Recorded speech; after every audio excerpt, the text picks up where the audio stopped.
Hello and welcome to my latest video on SideBand Remix.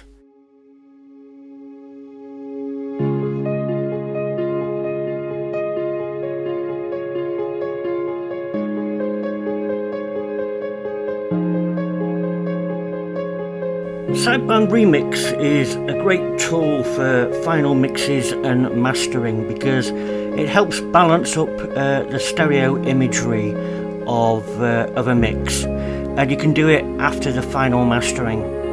Anyone that's familiar with the Waves Center plugin will have an idea about what this does. It kind of does what that plugin does and a whole lot more, so let's dig in.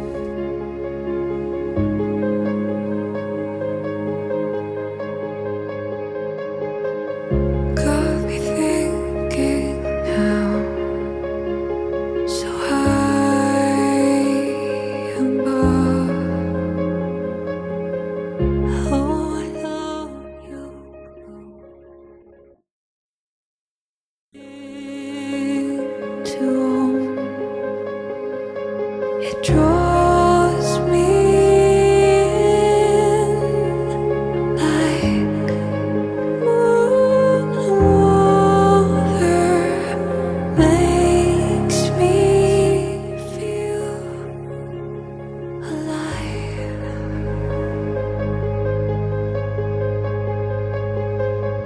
Water racing thoughts to feel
So I hadn't got the heart to talk over that fantastic track by Julia Westlin.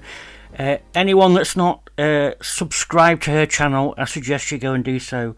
She does some fantastic music, and congrats to her for letting me use that to demonstrate this plugin. Now I want to do some demonstrations on other instruments, but obviously the primary purpose for this plugin is for repositioning vocal content, or at least moving low or center frequency content out of the center to make room for a vocal. So let's just take a quick listen to this little snippet. Like a sail, time moves slowly when you hold your breath.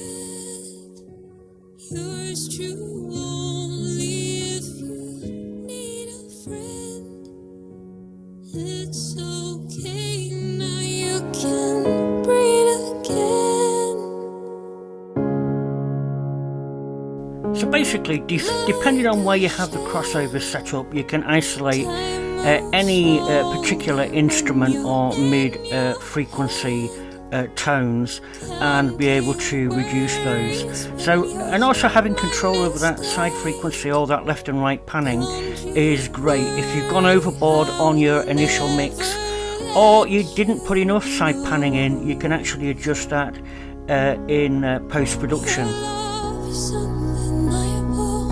It's everywhere I go. Even when I hide, I feel it. Now the low and high frequency knobs can be used to push either low or high frequencies into the side or center of a mix. It can bias towards one or the other. Now this is useful if you say you have a bass line and the bass line is centrally panned, but the bass is too over booming. You might move some of that content out of the center and into the sides to make room for the vocal line, which is always center panned. Now how these low and high frequency knobs work is dependent on this switch here, this mode switch. Currently it's on lift, which means if you move say the high knob to the right, it's going to amplify the center content. If you push it to the left, it's going to amplify the side content, but the other extreme will always remain constant. If we flick that switch back to bias, it will increment the center and decrement the side and so on. So it's kind of a mode switch that determines how that setting is applied. And if things get really out of control, you just hit the reset button and everything will be reset to normal defaults. And then you can start again. Burning up inside like Gotham rain. Watch the colors of don't be afraid. It's okay now, we can breathe again. So I've tried to emphasize the high frequencies here just so that you can hear some difference from the original mix. But if things get slightly out of hand, you can enable the shelving filters on the right hand side, and you have control over the low and high frequency content. So if you've got a booming bass, we can adjust the low shelf. If we've got skyward trebles, we can tame them by using the high shelf knob. Now currently I've got the harmonic exciter on, but let's switch it off and listen to the difference. It can turn around, dancing through the storm. So as you can hear there, it actually added an awful lot of top-end harmonics into the mix. And depending on what you're doing, you don't want to go overboard, but depending on what you're doing, you can get a lot of nice boost by using that. So we haven't really discussed these meters. We've got a meter, two VU LED meters in the center, which are left and right panning, and the one at the bottom can either be set to show the mid content or the side content, so you can see when you're overloading either of those. So although I guess the use of this tool is mainly for vocals, it can be used for all sorts of things, including drums. In this case I have some drum loops. Now if we turn these two crossover frequencies to opposing ends, you'll see that they both now say off, which means we're in a special mode where the centre and side faders are the only things that you've got control of. Let's have a listen to this first loop.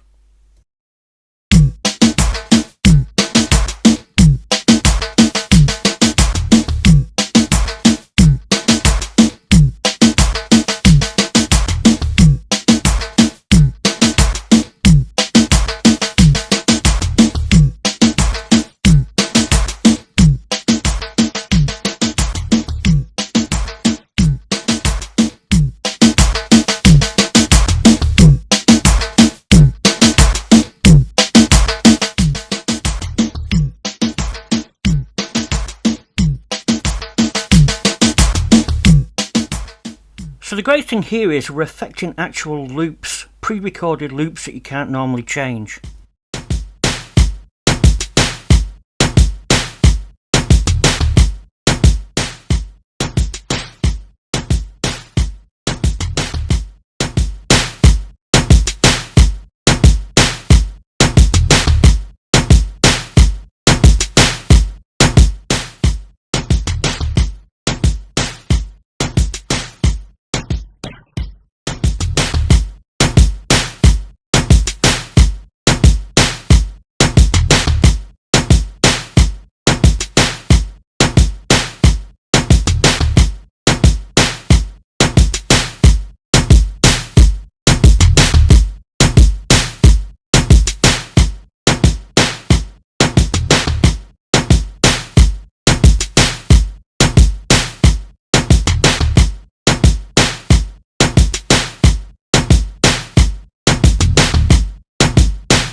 So that just about sums up my brief overview of SideBand Remix. As always, it won't be long before this starts hitting the App Store, so look out for it. Don't forget to thumbs up this video and subscribe to the channel, and I will see you soon.